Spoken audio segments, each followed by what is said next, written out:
Hello, hello, hello. And in this video, I'll be sharing my top 5 tips for marketing. There are so many more tips and so many tools and so many other ways that I could be of service to you and equipping you. But right now, we're just going to focus on the top 5 tips. And I cannot be more excited to be exploring these with you. Alrighty. Oh, I hit the wrong button. Sorry. Okay. So, the first and foremost is this idea in the marketing world, this WIFM, what's in it for me? And that is first and foremost what your customer, what your ideal client, what's your ideal course participant, what's your ideal podcast listener, anyone you're marketing to, this is what they need to know. And we can go into the neuroscience of it, we'll do that later. But this is what they need to know to not only grab their attention and be hooked, but feel safe enough and comfortable enough with you to keep on exploring how you want to serve them. So what's in it for me is being very clear on basically how you're going to serve them right off the bat. And this can be done on any platform, website, email, newsletter, any social media platform, face to face. And I'd like to show you, an example of this. When I coach marketing, we go through 8 to 9 different organic social media marketing post styles. And so we're not going to do all that in these top 5, but I'm going to show you this Facebook post here. He's a business coach. He is marketing an upcoming course he is doing, and right off the bat, he grabs your attention by using second person form. He's making it personal. What if you could be certain in uncertainty? So all of a sudden, or instantly, the person reading this is hooked because the word you is used. He's talking directly to me. And then I immediately see what kind of result I'm going to get from him. Oh, yes, certainty and uncertainty. I want that. So I'm hooked. So always start anything with your marketing about what's in it for that person. And you can do that in many different ways. And that is addressed elsewhere in other services that I offer. But this is the main thing. WIFM, what's in it for me? And this can be like I said, can be on any platform. It can be your elevator pitch. Here is an Instagram marketing guru. And you can see right here in her pitch, and this can be, once again, any social media platform, email marketing at the bottom of your email signature, being clear on who you serve. I teach small business owners how to become and continue to be the go-to authority. And then not only who do you serve, but what specific results do you help them get? What do you do for them? How do you serve them? As long as you keep marketing about what's in it for them, marketing will never feel obligatory, perfunctory, slimy, awkward, uncomfortable, all the negative words we put on marketing. It won't feel that way as long as you keep it about the person you're serving and how you're going to serve them, what transformation you're going to offer them, what results you're going to get them. So here's a great example. Again, she serves small business owners. What results does she help them get? I help them become the authority in the industry by using Instagram marketing and convert with marketing strategies that leads to conversion, so that converts to deals. So that was number 1, is this idea of being clear on what's in it for them, what's in it for me in any of your marketing. Okay, number 2 is to be human. And I can't say this enough. We need to, and a lot of us already are, but there's some of us who don't view Facebook and Instagram like your normal local hangout spot. It is a social hub online. So you'd never go up to someone at a coffee shop or a diner or at the football game on Friday night, wherever you hang out. You wouldn't go up to them and say, "New course coming soon," or "Another great course." You would talk to them. You would talk with feelings. You would be human. You would ask a question. So remember to simply be human. And one way to do this, as I shared on the earlier post that of AJ's that I just shared, was to ask a question, use words, use it in write in second person like you, so you immediately get their attention.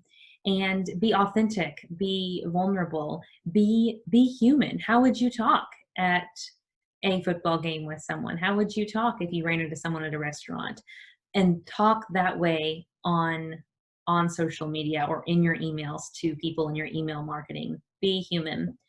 Number 3 is to choose one social media platform and connect through it well. Do it well. Don't be overwhelmed by all of them. Don't even don't even worry about Twitter. It's no longer a social, as I shared before, it's no longer a social media platform on Google Play. It is now considered a news platform. So really do a little research, find out where your target market is. Are they on Instagram? Are they on Pinterest? Are they on Facebook? And then start there and do it well, which leads us to tip number 4 and 5. If you are choosing Facebook to market on, always put any hyperlink in the comments and never in the post or the status itself. Facebook wants to keep people on Facebook. So if it sees that a URL is being shared that's not native, that URL is going to take people away from Facebook, it won't give your post that much traffic. So any URL you share, any link you share, moving forward, drop it in the comments. And then in your caption, when you're getting people's attention, say link in comments, grab your spot with the link in comments, see comments for link, post those there. There's different theories on the best times to post things on Facebook. Some say do it when you want to be working online. So if you are a coach and you want to be coaching people at 10 at night after your kids are down, then you only be posting things at 10 at night, because the people that will be responding, they will be responding at that time and available at that time. Another person says to really ask, another guru says, ask yourself, when are my ideal course participants online, or my online target audience, or my online, and listeners of a podcast would be a little different because there's an eternal shelf life and you could listen whenever and wherever and whatever time. But ask yourself, when are they going to be online? Are they retirees that are going to be on social media at 9 a.m.? Are they parents that are going to be on at 6 a.m.? So asking yourself that. Studies point to, and I have experienced this, the best times to post are 6 a.m., 12 p.m., and 5 p.m. And if your target market is in your time zone, then honor your time zone for these.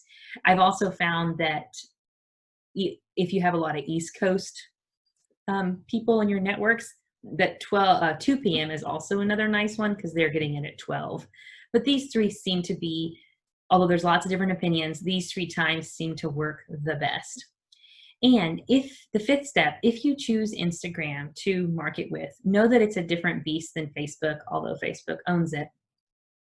What I mean by that is it does not post chronologically like Facebook. Instagram is all about hashtags at this point. Watch me have to update this video later. But what I mean by that is, I'm kind of jumping all over the place on this last one. When you're using hashtags, you want to use around 12 to 15 hashtags in a post, and you want to use hashtags that have been used less than 500,000 times, so there's less competition for your post to be viewed. So when you type in confidence as a hashtag, it'll show you how many times that's been used. If it's been used more than 500,000 times, don't use that hashtag. Use ones that have been used less than 500,000 times.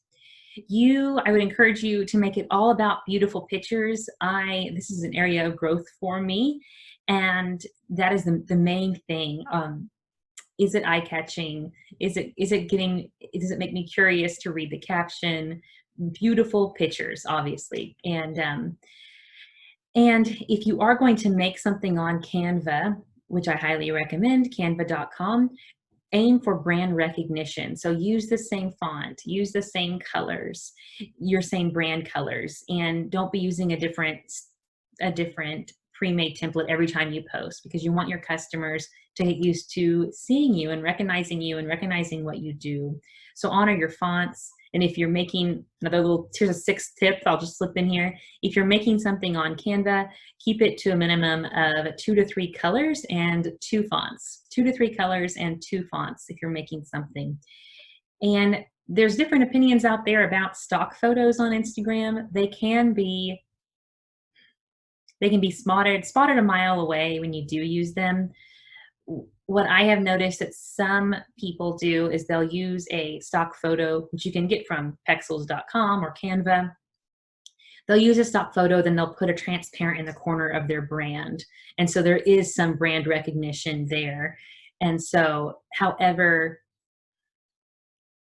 the Instagrammers or Instagram pages that seem to do the best are those where they're original, beautiful photographs that you're sharing about your life, the backstories of your life, your work life, the transformation that your service offers people.